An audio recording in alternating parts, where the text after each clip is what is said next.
Pues bueno, gracias por acompañarnos en este, pues no pequeño curso, sino más bien una presentación de temas generales, ¿no? Que podemos tener algunas dudas a veces al momento de iniciar en el trading. Pues bueno, aquí con la colaboración del equipo de Currencies, Forex and Stocks, estamos haciendo esta pequeña transmisión para ustedes.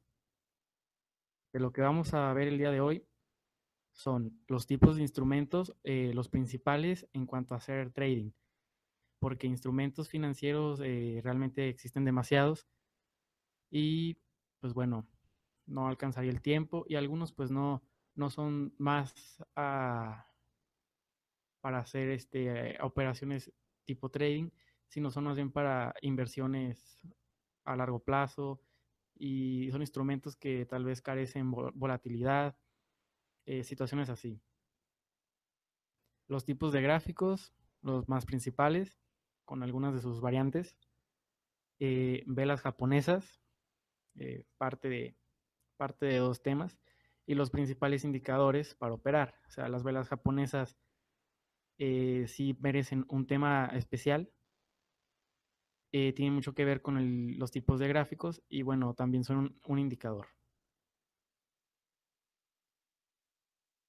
Empezamos con los tipos de instrumentos, las acciones, vamos a ver las acciones o stocks, índices accionarios, materias primas, commodities, divisas, mejor conocidos por el mercado Forex, y los CFDs, y bueno, también los ETF, aunque estos son un poco más desconocidos, son menos populares, pero igual los vamos a ver.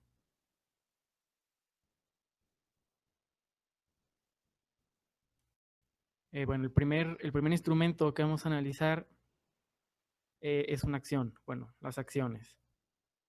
Como pueden ver, pues bueno, las acciones representan una parte igual del capital de una sociedad. Quiere decir que solamente las sociedades, las empresas, pueden emitir acciones y estas representan capital. O sea, al adquirirlos, eh, el poseedor o accionista tiene derechos y beneficios de la empresa, pues básicamente dependiendo la descripción de cada acción, como si fuera un socio o totalmente un socio, en la medida de proporción de su cantidad de acciones que tenga. Aquí hay un ejemplo de cómo son las acciones. Actualmente todo está ya regulado vía electrónica, pero más o menos esto es lo que era una acción. Tenemos el título, las firmas, el nombre de la acción, de la empresa, perdón, y los cupones o la serie, los beneficios tal vez que, a los que se pudiera hacer acreedor la persona. El estudio de las acciones en cuanto a su valor, en cuanto a todo, este, pues principalmente se basa en la información financiera. La información financiera que podemos encontrar en los estados financieros, básicamente, los principales, el estado de resultados, que nos va a dar las ganancias, las utilidades que tengan, el estado de situación financiera, también conocido como balance general, pues bueno, nos da la perspectiva total de lo que es la empresa, sus activos, sus pasivos, la parte de su capital que está en acciones, en el mercado para, para, para el gran público inversionista. Y el estado de flujo de efectivo, este es muy importante porque los accionistas es el que van a revisar para de alguna forma darse cuenta si en el futuro, vamos a decirlo, al final de un ejercicio, van a obtener o no dividendos y cómo los van a obtener. Porque si no hay efectivo, pues no los tendrán en efectivo y bueno, empezará a perder valor o a ganar valor la acción dependiendo a esto. El estado de variaciones en el capital contable, pues bueno, eso ya es un tema de no tanta importancia como los otros tres, pero también tiene influencia. Los proyectos de la empresa, si una empresa está pensando en expandir o cerrarse en algunos lugares, ingresar a otro país, por ejemplo, todo esto, la acción de alguna forma lo refleja en su precio, ya sea dependiendo ahí cómo lo considere, si el valor sube o el valor baja. Suponiendo de que intente ingresar a un país donde las consecuencias que pueda tener puedan ser graves, por así decirlo, un país muy cerrado, Venezuela, donde corran el riesgo, que también lo vamos a ver adelante, de que al final la empresa no pueda continuar ahí por cuestiones políticas y que pierda toda esa inversión, o a que vaya a un país más abierto, en el cual incluso tenga facilidades fiscales y demás apoyos. Los riesgos y ventajas macroeconómicas, pues bueno, en cuanto a temas macroeconómicos, ya comentábamos los riesgos geopolíticos, también el mercado en el que está, si es un mercado que se está cerrando o es un mercado nuevo, cuántos competentes hay, este, en qué países está la competencia, etcétera.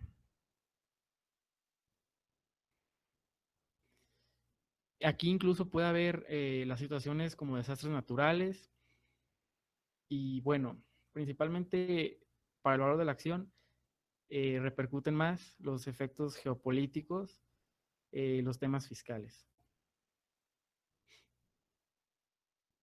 El siguiente instrumento con el que se puede hacer trading son los índices accionarios. Los índices son un registro estadístico que se compone de varias acciones. Generalmente son de un mismo giro, de un mismo país. La influencia de cada acción en el índice va a depender de qué tan bursátil y qué tan activa sea esa acción y qué tanto puede dañar a- al mismo índice.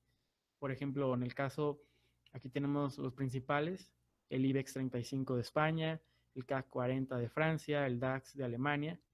Quiere decir, por poner un ejemplo, en este caso, el IBEX 35 se compone de las 35 principales empresas españolas, pero no todas repercuten de la misma forma al índice. El operar un índice es más diversificación porque es básicamente como adquirir 35 acciones en un solo instrumento. Y pues bueno, podemos encontrar acciones que formen índices más específicos. Por ejemplo, el Eurostock, donde son las 50 empresas mejor cotizadas de toda Europa. En Estados Unidos, aquí no aparecen, pero tenemos tres índices, bueno, tres principales índices. El Standard Poor's 500, que son básicamente las 500 compañías. El Dow Jones Industrial, mejor conocido porque las acciones son del giro industrial. Por ejemplo, ahí se encuentran acciones como Chevron, General Electric, etcétera. Y también tiene el Nasdaq, que es el que se encarga básicamente de todas las acciones que tienen que ver con la tecnología.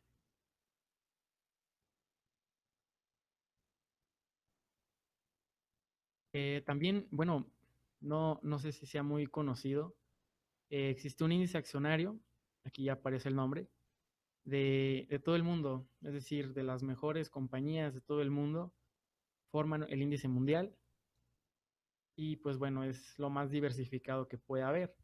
Claro que dependiendo cuáles sean nuestros objetivos, vamos a saber si mejor adquirimos un grupo de acciones, si armamos un portafolio con ciertas acciones, o si mejor adquirimos directamente el índice. En el caso de las materias primas, hay que ser un poco más detallados, más específicos, porque podemos encontrarlos de dos maneras.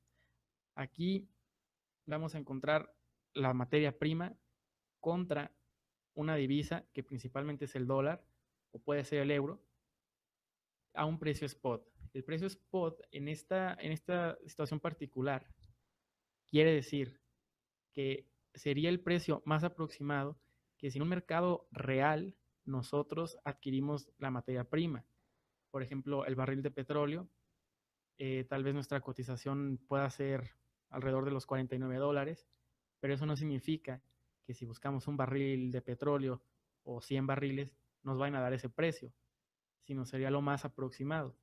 Y posteriormente veremos las materias primas cotizando en el mercado de futuros. El mercado Forex o el mercado de divisas, pues bueno, principalmente son un mercado no regulado como los anteriores. Es el más volátil, el más líquido. Está abierto 24 horas, 5 días a la semana y simplemente consiste en buscar una tendencia en un periodo regularmente más corto que en instrumentos anteriores, eh, que seguirá una moneda con respecto a otra. Es decir, una persona que crea que se va a apreciar el dólar lo puede comprar al momento que vende euros o francos suizos. O incluso puede pensar que el dólar aumentará su valor mientras que el euro lo disminuirá por situaciones aisladas, situaciones más bien macroeconómicas y pues operar ese par a favor del dólar. En este caso será una compra en el par euro-dólar. Otro instrumento son los CFDs. Son contratos por diferencias futuras. Estos están abiertos 23 horas al día, los 5 días de la semana. Son derivados financieros de un activo subyacente, o sea, no generan realmente la obligación de tener o no el producto, simplemente es un aproximado de cómo será el precio de ese activo, de esa materia prima, por ejemplo, en el futuro. Tiene una fecha de inicio, regularmente no importa mucho esa fecha porque se pueden abrir contratos todos los días, como veremos un poco más adelante, y tiene una fecha de vencimiento. Suelen durar 3 meses. Esto quiere decir que el contrato refleja lo que los inversionistas esperan del precio en alrededor de, en alrededor de 3 meses o dependiendo de cuándo abran su contrato. Aquí puede haber diferencia en cuanto al precio spot y al precio del futuro, ya que el futuro lo espera a una fecha posterior y el precio spot de la materia prima o incluso acción, eh, pues puede ser diferente. Regularmente no varían mucho, pero sí suele haber diferencias. Los CFDs también pertenecen a mercados regulados. Esto es una ventaja que operar directamente, por ejemplo, en el caso de Forex, existen CFDs de acuerdo al par y esto genera cierta confianza de que no se trata de un mercado no regulado, de que tiene un piso centralizado y que los contratos están bien revisados, quiénes operan, qué cantidades, etcétera. Aquí, como en los otros activos, instrumentos que estamos hablando, es muy importante checar el volumen. Y en el caso de los futuros, también vale la pena hablar del Open Interest. El volumen es la cantidad de títulos, en este caso contratos, que se han negociado en cierto periodo de tiempo o más bien en la jornada. Y el Open Interest son los contratos nuevos que se abrieron en ese día. Es decir, aunque la fecha de apertura del contrato haya sido algunas semanas o días antes, las personas pueden abrir uno nuevo en ese momento. Claro que al final de su fecha, cuando se acerque a su fecha de vencimiento, ya el volumen y el Open Interest será muy bajo a comparación de otros días, pero tiene, la, tiene sentido observarlo para poder detectar la consistencia y la realidad de una tendencia, ya que si vemos que una tendencia es acompañada de buen volumen y buen Open Interest, entonces podemos tener más confianza al hacer una operación a favor de la tendencia. Si hay un bajo volumen y un Open Interest bajo y aún falta demasiado para la fecha de vencimiento, podemos pensar que no es una tendencia sólida. Otro instrumento son los ETF, también conocidos como fondos negociables. Se trata de un producto financiero que busca reflejar otro valor de activos y por lo regular comprenden un portafolio de inversión, por lo regular. Pueden reflejar incluso un grupo de acciones o una materia prima, por ejemplo, en el caso del oro, existen bastantes ETF que replican de cierta forma el precio del oro, de algún índice, tal vez de alguna moneda. Y pues bueno, esos son instrumentos más regulados, casi igual que las acciones, porque se revisa bien el por qué aparece ese instrumento en el mercado, quién lo coloca, su volumen y bueno, principalmente el piso centralizado donde puede ser negociado, la jornada normal en la que es operado, etcétera. Bueno, ahora continuamos con los tipos de gráficos. Existen demasiados tipos de gráficos. Aquí señalo los principales, el de línea sombreada, llaves o barras, vela japonesa. También hablaremos de las temporalidades. Pero bueno, incluso de estos mismos que aquí se mencionan, hay distintas variantes que ya comentaremos.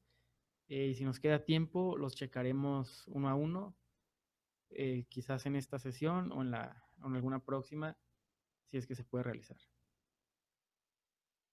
Por ejemplo, tenemos al día de ayer lo que era el precio del crudo ligero, el futuro del petróleo, con el gráfico de línea.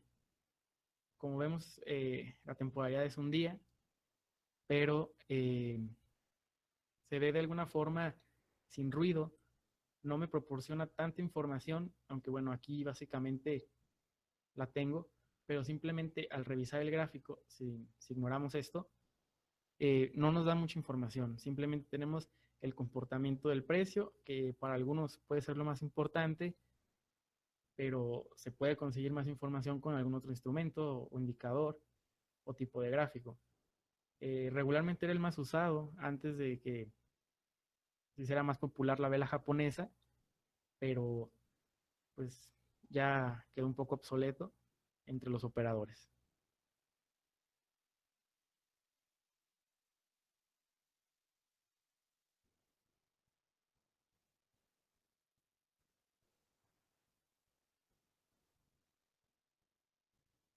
El gráfico de línea sombreada, pues no es más que el gráfico de línea simplemente con una sombra. Este da un poco de más visión del comportamiento del precio, pero aún así no me genera suficiente información como para tomar una decisión. Regularmente, pues bueno, estos gráficos no son usados, simplemente son básicamente de exhibición.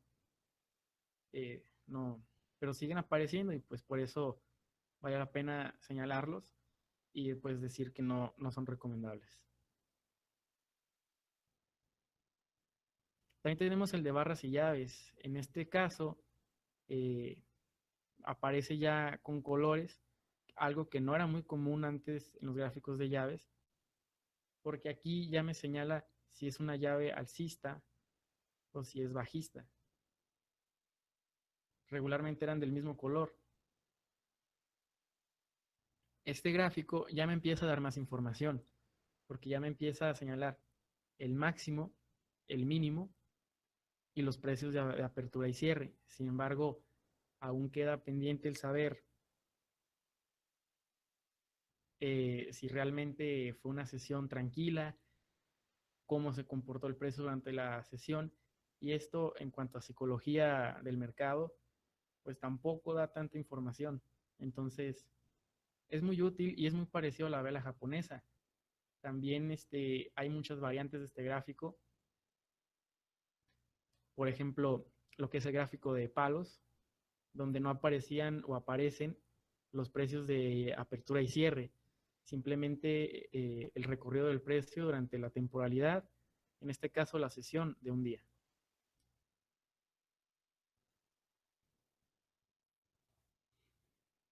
Por último, tenemos la vela japonesa. la vela japonesa convencional es la que se compone del precio de apertura, precio de cierre, mínimo y máximo. También, si es, si esta vela cerró por encima de su precio de apertura, sale de un color, y si cierra por debajo del precio de apertura, es de un color diferente, lo que a grandes rasgos da demasiada información de cómo estuvo esa temporalidad, cómo estuvo la sesión en cuanto a los compradores y vendedores. Es por lo regular, los otros tipos de gráfico no nos ofrecen nada al respecto.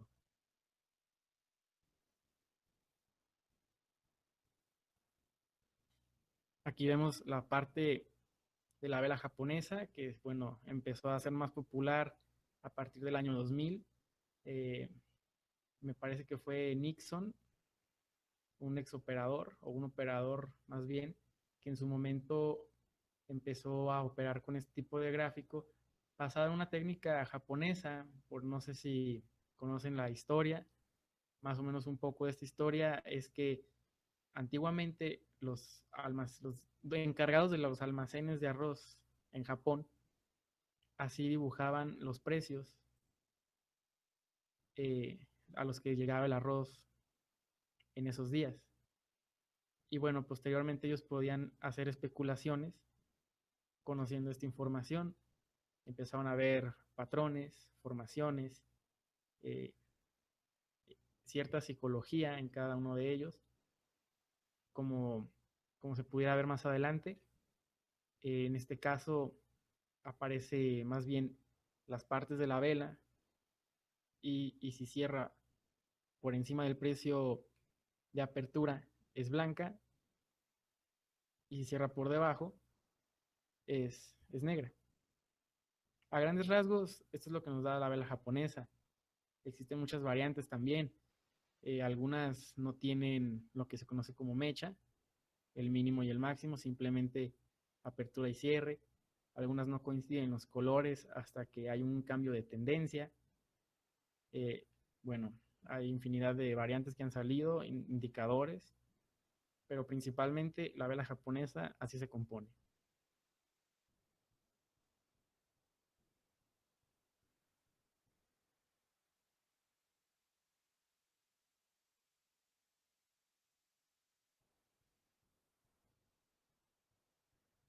Esta es la información que nos da la vela japonesa convencional: el precio de apertura, el precio máximo, precio mínimo y el precio de cierre.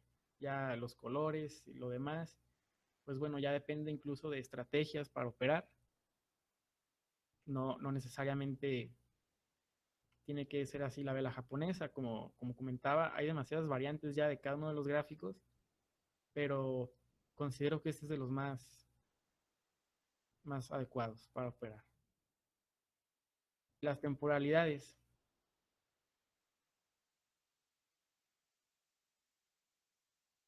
Las temporalidades que conocemos, la mensual, semanal, diaria, 4 horas, 1 hora, 15, 5 y 1 minutos, nacen a partir de la teoría de las ondas de Elliot. Posteriormente ya hay más facilidad para encontrar otras temporalidades. Lo principal, según la teoría de Elliot, en ese momento era,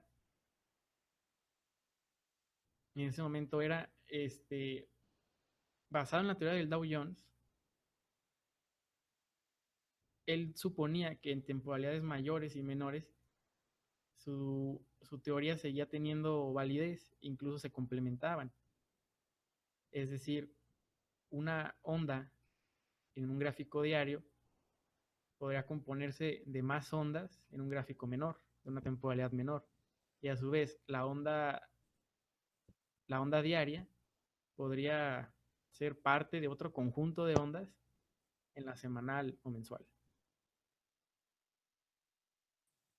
Y pues bueno, incluso en su teoría clara, que la tendencia en la temporada más grande es la que predominaría en el comportamiento del precio.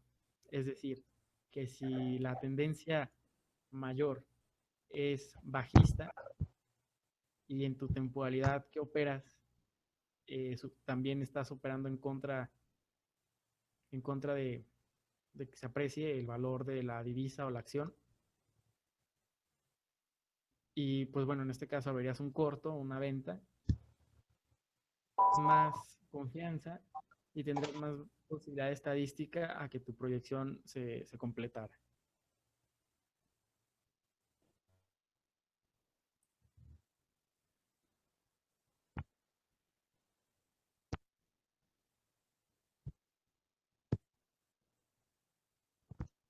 Y bueno, de los indicadores, ya hemos comentado algunos. Tenemos las velas japonesas, pues no dejan de ser un indicador, ya que realmente ofrecen información extra, patrones, formaciones que nos hacen ver más allá simplemente del precio, como es el gráfico de línea o línea sombreada.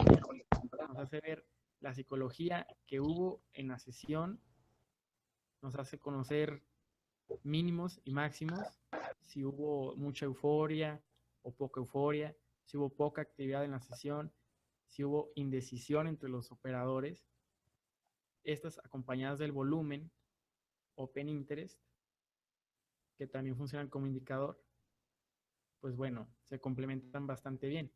Y ya existen otros indicadores principales de los que hablaremos al respecto. La media móvil, los tipos de media móvil,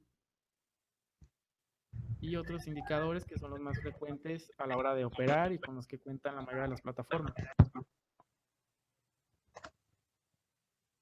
En este caso tenemos la acción Facebook. Vamos a analizar su volumen. Aquí abajo podemos darnos cuenta de que estas barras significa cuántos títulos fueron negociados en esa sesión. Y esta sombra azul es el promedio entre ese volumen. Por ejemplo, aquí vemos que el día de ayer o antier fue un día donde hubo demasiado volumen, más que el promedio, debido a que, bueno, se presentó, se presentó información financiera, información trimestral de esta empresa, salió positiva. Entonces las acciones, bueno, independientemente, positiva o negativa, una noticia de este tipo genera más movimiento que el regular, el habitual. En este caso vemos que los días que hay información, los que están marcados con la letra E en este caso, son los días, son las sesiones en los que más volumen hay, por eso mismo. Porque sale información financiera que los inversionistas de todas las temporalidades, de todo tipo de carteras, prestan más atención y toman sus decisiones.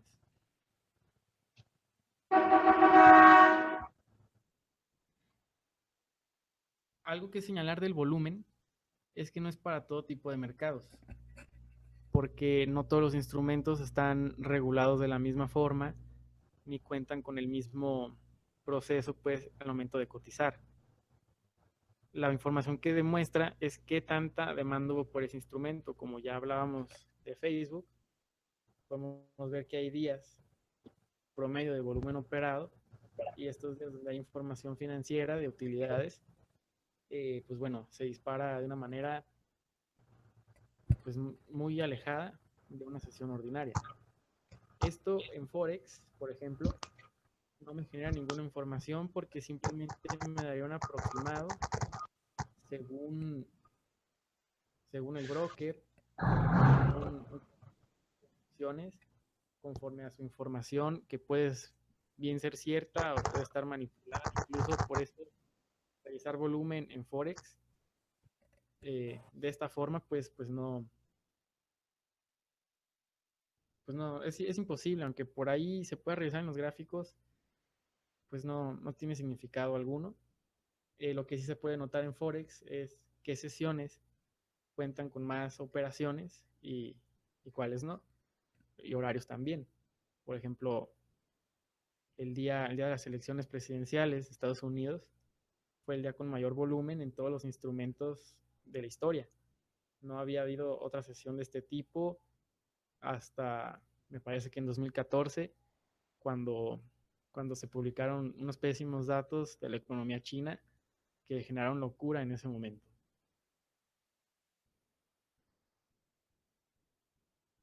En otro caso, en el mercado de futuros, también acompañado del volumen, tenemos el Open Interest, como ya comentábamos.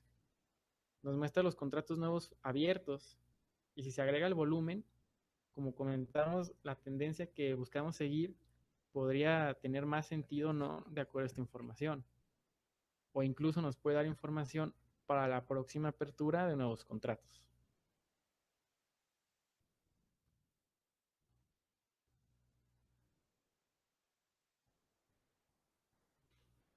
Otros de los principales indicadores son las medias móviles. Se reproducen con la información de ciertas, en este caso X, cantidad de sesiones anteriores.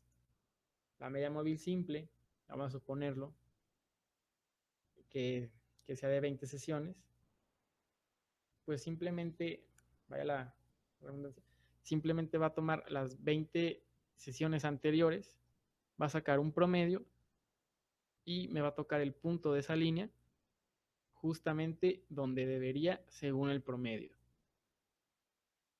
A diferencia del exponencial, donde bueno, aquí tenemos la fórmula, pero para no entrar en tantos detalles, simplemente hablaremos de que se empieza a tomar un poco más de fuerza en los últimos valores de, de las sesiones pasadas. Esto quiere decir que en la sesión número 20 tiene menos valor que la última sesión, por así decirlo, del día anterior. Y esto ya nos lleva más a lo que es una media móvil más avanzada, más rápida incluso.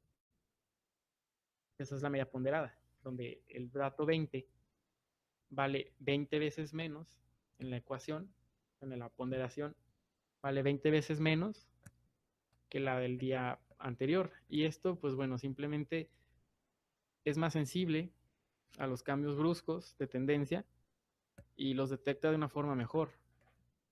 Eh, en este caso, se puede decir, según las estrategias, las principales estrategias es, mientras el precio o las velas japonesas o las barras, el precio esté encima de la media, eso significa que se trata de una tendencia alcista y en el caso en que el precio cruce la línea hacia abajo, significaría una tendencia bajista. De ahí pueden salir más estrategias como cruce de medias, combinar medias móviles con medias exponenciales y con medias ponderadas, esperar cruces, eh, etcétera.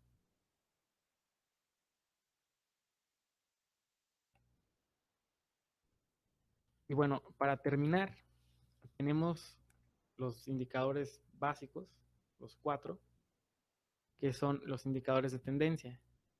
Son aquellos que buscan encontrar una señal, por ejemplo, las medias móviles, el SAR parabolic, los puntitos que aparecen ahí, buscan percibir la sensibilidad de la tendencia.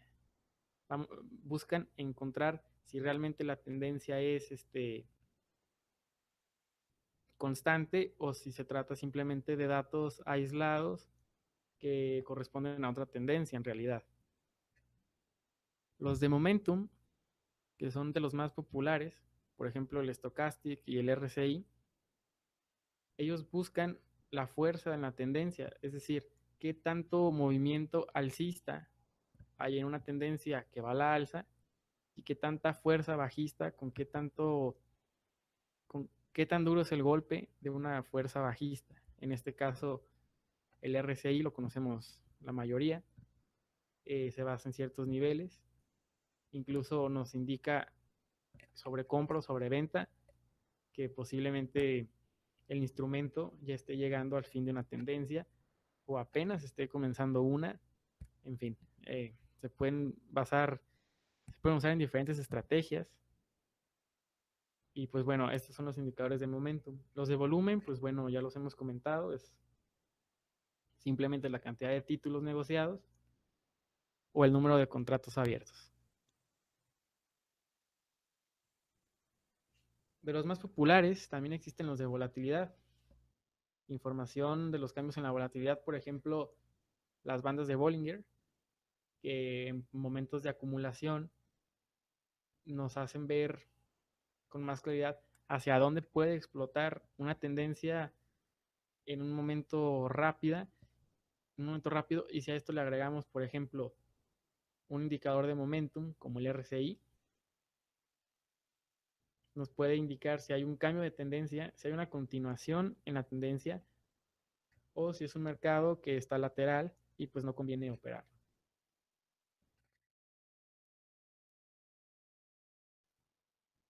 Y pues bueno, de nuestra parte sería todo. Agradecemos a los que estuvieron aquí. El video lo pueden consultar en el canal. Si gustan suscribirse, posteriormente estaremos realizando más presentaciones de este tipo, incluso cursos de mayor duración e incluso de más días. Por mi parte sería todo. Una vez más, de parte del equipo de Currency, les agradecemos haber estado aquí. Cualquier duda, saben cómo contactarnos en nuestras distintas redes sociales, Facebook, WhatsApp, y o si no personalmente, la mayoría nos conoce bastante bien.